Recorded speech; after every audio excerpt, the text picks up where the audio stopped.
KM hospital Sangamner, माफक दरात अत्याधुनिक वैद्यकीय सेवा, 100 पेक्षा अधिक तज्ञ डॉक्टर्स, हृदयविकार, स्त्रीरोग, अस्थिरोग, अपघात विभाग, मेंदू आणि मणक्याच्या शस्त्रक्रिया, सांधे प्रत्यारोपण, लॅप्रोस्कोपिक आणि robotic surgery, dialysis, CT scan, plastic surgery, मधुमेह, पॅरालिसिस, छातीचे विकार आणि जनरल मेडिसिन, त्याचबरोबर सर्व मेडिक्लेमची कॅशलेस सुविधा, सर्व शासकीय योजना उपलब्ध, अत्याधुनिक मॉड्युलर ऑपरेशन थिएटर आणि 24 तास अत्यावश्यक सेवा.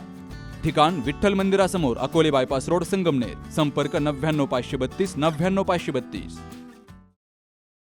निसर्गाच्या हिरव्यागार कुशीत आणि डोंगराळ परिसराच्या साक्षीनं संगमनेर तालुक्यातील कोठे खुर्द येथील जिल्हा परिषद प्राथमिक शाळेत 80वा स्वातंत्र्यदिन मोठ्या उत्साहात आणि निसर्गरम्य वातावरणात पार पडलाय. नाशिक पदवीधर मतदारसंघाचे आमदार सत्यजित तांबे यांसह मान्यवरांच्या उपस्थितीत ध्वजारोहण झालं. दऱ्याखोऱ्यातून निनादणाऱ्या देशभक्तीच्या जयघोषानं संपूर्ण परिसर भारावून गेला. आमदार सत्यजित तांबे यांच्या हस्ते निसर्गाच्या सानिध्यात डौलानं उभ्या असलेल्या ध्वजस्तंभावर ध्वजारोहण केलं गेलं. यावेळी विद्यार्थी, शिक्षक आणि ग्रामस्थांनी राष्ट्रध्वजाला सलामी देत राष्ट्रगीत गायलं. आजूबाजूला असलेले हिरवेगार डोंगर, अंगाला शिवून जाणारी वाऱ्याची झुळूक आणि पक्ष्यांचा किलबिलाट अशा अत्यंत प्रसन्न वातावरणात फडकणारा तिरंगा मनाला भुरळ पाडणारा होता. दुर्गम भागातील या शाळेमध्ये गावकऱ्यांच्या आर्थिक योगदानातून डिजिटल शाळा साकारली आहे. यावेळी खारगाव पोलीस ठाण्याचे निरीक्षक बाबासाहेब बोरसे, आमदार सत्यजित तांबे यांनी विद्यार्थ्यांना शुभेच्छा दिल्या. तर माजी मंत्री लोकनेते बाळासाहेब थोरात यांनीही या शाळेला भेट देऊन गावकऱ्यांचं कौतुक केलंय.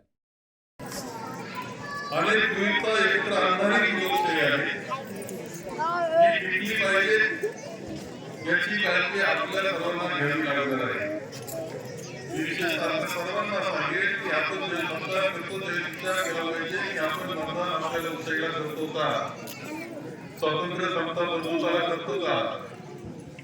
कारण पुढचा कालखंड आहे, यातून पुढा अनेक मोठा कालखंड आपण म्हणतो चंद्र सूर्य असेपर्यंत आपलं स्वातंत्र्य राहील. पण ते राहिलं पाहिजे, लोकशाहीच्या मार्गाला राहिलं पाहिजे, ते पुढे गेलं पाहिजे, याची काळजी आपण घेतली पाहिजे. तुमच्या सगळ्यांचं कौतुक मला आहे. तुमची शाळा ही सुंदर शाळा आहे, अशी इमारत कुठंच नाही. मी सगळ्यांना अशी इमारत कुठं नाही. मी चालवताही चांगली. तुमच्या सगळ्या शिक्षक वर्गाचं अभिनंदन करतो, ग्रामस्थांचे लक्ष देत आहे, काळजी घेत आहे, त्यांचं अभिनंदन करतो. त्याप्रमाणे आपण जे मुलं शिकताय ते देशात आणि जगात इतक्या ताकदीची बनवण्याची जबाबदारी आपली आहे. आणि मला ते स्वातंत्र्याच्या निमित्तानं शुभेच्छा देत असताना एवढं सांगितलं की या मुलांतून एक अत्यंत संपन्न समर्थ भारत, एक संत भारत काय होईल असं ठरवलं. ही जबाबदारी आपल्या सर्वांना पार पाडायची आहे. की आपल्या सर्वांना खूप खूप शुभेच्छा या स्वातंत्र्य दिनाच्या देतो. आणि विद्यार्थ्यांनी पारंपरिक वेशभूषेमध्ये उत्कृष्ट देशभक्तीपर गीतं, भाषणं आणि लेझिम नृत्य सादर केलं. दुर्गम आणि डोंगराळ भागात राहूनही मुलांमधील देशभक्ती आणि शिक्षणाची ओढ कौतुकास्पद आहे. अशा शब्दात विद्यार्थ्यांचं आणि शिक्षकांचं कौतुक आमदार सत्यजित तांबे यांनी केलंय. देशाला स्वातंत्र्य मिळवण्यासाठी ज्या ज्या हुतात्म्याने आपले बलिदान दिले त्यांचे स्मरण करून आपण या देशाचं स्वातंत्र्य साजरा करत असतो.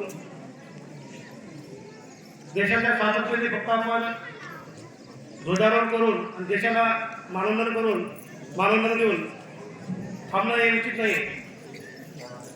या प्रसंगी मी पोलीस स्टेशन घाडगाव पोलीस निरीक्षक बाबासाहेब बोरसे, जमलेले सर्व ग्रामस्थ, तसेच मंचावर उपस्थित सर्व मान्यवर आणि विद्यार्थी मित्रांनो, आपल्याला या प्रसंगी सांगू इच्छितो की आपण भारतीय देशाचे सुजाण नागरिक कसे व्हावे, तसे ते समोर खाली बसलेले जे आपल्या देशाची भावी पिढी आहे, भावी भविष्य आहे, त्यांना चांगल्या प्रकारे कसं शिक्षण आपल्याला देता येईल, त्यांचं भविष्य कसं उज्ज्वल करता येईल याचा प्रत्येक नागरिकाने गांभीर्याने विचार करण्याची गरज आहे. तसेच सध्या आपल्या देशाच्या युवकांना काही व्यसन, काही वाईट सवयी लागल्या आहे, अंमली पदार्थांचे व्यसन लागलेले आहे. गांजा, चरस, अफूम अशा वेगवेगळ्या प्रकारचे भस्मासूर आपल्या गावामध्ये आपल्या शहरामध्ये येऊन आपल्या नवयुवकांचे जीवन बर्बाद करत आहे। या प्रसंगी मी सर्व जमलेल्या सर्व नागरिकांनी नवयुवकांना इथं सांगू इच्छितो की आपण या कुठल्याही प्रकारच्या व्यसनापासून दूर आपण ठेवावे स्वतःला आणि कुठल्याही व्यसनाच्या आहारी जाऊ नये। अभिनंदन करायचंय या गावातील सगळ्या ग्रामस्थांचं की त्यांनी लोकसहभागामधून अतिशय सुंदर अशी शाळा या ठिकाणी उभी केली। नगर जिल्ह्यात अशी शाळा कुठं असेल असं मला वाटत नाही। अशी उत्तम शाळा उभं करण्याचं काम हे या ग्रामस्थांनी सगळ्यांनी मिळून केलं। ज्यांच्या योगदानातून ही शाळा उभी राहिली। मी एकाचं दुसऱ्याचं नाव मुद्दाम घेणार नाही, कारण सगळ्यांचं योगदान, हरीचा वाटा कोणाचा असेल, सिंहाचा वाटा कोणाचा असेल, परंतु प्रत्येकाच्या योगदानामधून ही शाळा उभी राहिली। जिल्हा परिषदेने देखील अजय भाऊ फटांगरेंच्या माध्यमातून 5 शाळा खोल्या इथं दिल्या।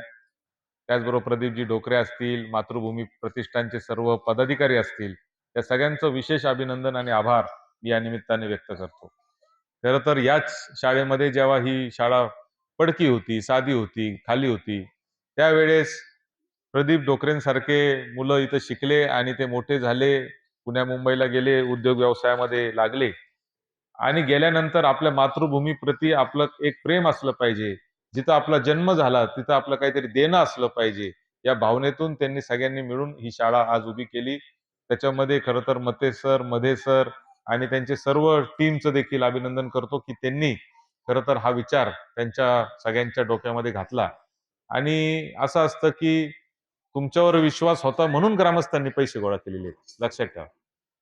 त्याच्यामुळे तुमची जबाबदारी जास्त आहे, कारण बांधकाम छान झालेलं आहे, इमारत छान झालेली आहे, मुलं अजून पुढे गेले पाहिजे असं आता अपेक्षा जी आहे ती सगळ्या ग्रामस्थांची। आणि फक्त याच गावातल्या नव्हे तर 136 मुलं जवळजवळ आता 10-12 किलोमीटरच्या अंतरापासून कुठून कुठून येत आहेत। तर सगळ्यांची अपेक्षा आता या गावाप्रती खूप मोठ्या प्रमाणावर आहे आणि म्हणून मला असं वाटतं की अतिशय चांगलं काम आज या निमित्ताने झालेलं आहे।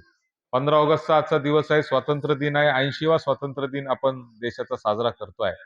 15 ऑगस्ट 1947ला ज्यावेळेस देशाला स्वातंत्र्य मिळालं, तेव्हा जे स्वप्न खऱ्या अर्थाने महात्मा गांधी असतील, पंडित जवाहरलाल नेहरू असतील, या लोकांनी पाहिलं होतं की असा एक दिवस येईल की ज्या दिवशी आमचे लोक स्वयंभू झालेले असतील, स्वतःच्या पायावर उभे असतील, शिक्षण असेल, आरोग्य असेल किंवा बाकीच्या गोष्टी असतील, त्यासाठी आम्हाला कोणाच्या पुढं हातपाय मारावा लागणार नाही, कोणाच्या पुढं हात पसरावा लागणार नाही। तो दिवस खऱ्या अर्थाने आज या ठिकाणी कोठे खुर्दमध्ये आलेला आहे आणि आज शिक्षणाच्या बाबतीत पूर्णपणे स्वयंभू आज आपण सगळेजण झालेलो आहे। अतिशय उत्तम अशी शाळा या निमित्ताने सुरू झालेली आहे की या देशाचं जे भविष्य आहे हे सगळं यांच्या हातामध्ये आहे।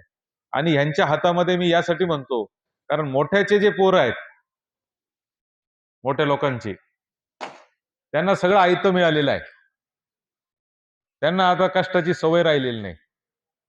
त्यामुळं ज्या मुलांना कष्टाची सवय आहे, ज्या परिवारांमध्ये कष्टाची सवय आहे, त्याच मुलांकडून क्रांती होऊ शकते आणि तेच मुलं काहीतरी आपल्या स्वतःसाठी, देशासाठी करू शकतात, यावर माझा विश्वास आहे। आणि म्हणून मला काय वाटतं का जिल्हा परिषदेची शाळा असतील, नगरपालिकेच्या शाळा असतील किंवा जे सामान्य परिवारात जाणाऱ्या मुलांच्या ज्या शाळा असतील, त्याच शाळांच्या मुलांकडून मला खूप मोठ्या अपेक्षा आहेत का हेच मुलं मोठे होतील आणि खूप पुढे जाऊन आपल्या देशाचं नाव उज्ज्वल करतील। आणि म्हणून खऱ्या अर्थाने या सगळ्या गोष्टीमध्ये आपण सगळेजण सहभागी झालात, लोकसहभागातून आपण हे चालू केलं, म्हणून मला विशेष आनंद या निमित्ताने आहे। देशातील आणि विशेष करून आपल्या राज्याची जी शिक्षण व्यवस्था आहे, या शिक्षण व्यवस्थेमध्ये माझी विद्यार्थी आणि लोकसहभाग हे जर वगळून टाकलं तर मला असं वाटतं की शाळांमध्ये रंग मारायला सुद्धा पैसे नाही अशी परिस्थिती आहे। आणि म्हणून मला खरं तर एक रोल मॉडेल तुम्ही तयार केलेलं आहे, हे मॉडेल घेऊन आता माझ्यासारख्यावर पण जबाबदारी आहे की आता हे बाकीच्या गावांमध्ये देखील गेलं पाहिजे, तिथल्या ग्रामस्थांनी देखील जागं झालं पाहिजे। आज आपण 2-2, 4-4, 5-5 कोटी रुपये गोळा करतो, गावात एक मंदिर झालं तर दुसरं मंदिर बांधतो, दुसरं झालं का तिसरं बांधतो, तिसरं झालं का चौथं बांधतो। गावात जेवढे मंदिर आहे तेवढ्यांचे जीर्णोद्धार आपण मागच्या काळामध्ये केले, पण एक ज्ञानाचं मंदिर जर इथं राहिलं आणि त्याच्यातून प्रदीप डोकरेंसारखे जर 100 पोरं जर उद्याच्या काळामध्ये तयार झाले तर या गावामध्ये कशाचीच कमी राहणार नाही अशी परिस्थिती आहे। आणि म्हणून सगळ्या या कार्यक्रमाच्या निमित्ताने मला सगळ्या तालुक्यातल्या, जिल्ह्यातल्या, राज्यातल्या, देशातल्या सगळ्यांना आवाहन करायचंय की धार्मिक कामं करत असताना धार्मिक मंदिर आपल्याला बांधायचे आहेत, आपले श्रद्धास्थान आहे, आपल्याला आध्यात्मिक श्रद्धास्थान आहे, पण हे करत असताना जिथं भविष्य घडणार आहे त्या ज्ञानाच्या मंदिराला प्रथम प्राधान्य आपण खऱ्या अर्थाने देणं गरजेचं आहे. पहिलं प्राधान्य जर आपण दिलं तरच त्याच्यातून खऱ्या अर्थाने आपल्या गावाचा आणि भागाचा विकास होऊ शकतो. इतकं सुंदर तुमचं माग डोंगर म्हणजे स्वित्झर्लंडला आल्यासारखं वाटतं अशी परिस्थिती आहे. कार्यक्रमाच्या शेवटी सर्व विद्यार्थ्यांना ग्रामस्थांच्या वतीनं खाऊचं वाटप केलं गेलं. या सोहळ्याला सरपंच, शालेय व्यवस्थापन समितीचे अध्यक्ष, मुख्याध्यापक, शिक्षक आणि पालक तसेच महिला मोठ्या संख्येनं हजर होत्या. बाबासाहेब कडू, सी न्यूज मराठी, संगमनेर. लग्न सोहळा म्हटलं की कन्यादान, कन्यादान म्हटलं की फर्निचर आणि फर्निचर म्हटलं की साई कमल फर्निचर. आपल्या बजेटमध्ये लग्नाचे पॅकेज उपलब्ध, तसंच कपाट, showcase, bed, dressing, dining, teapoy, sofa set या वस्तूंनी परिपूर्ण सप्तपदी पॅकेज उपलब्ध.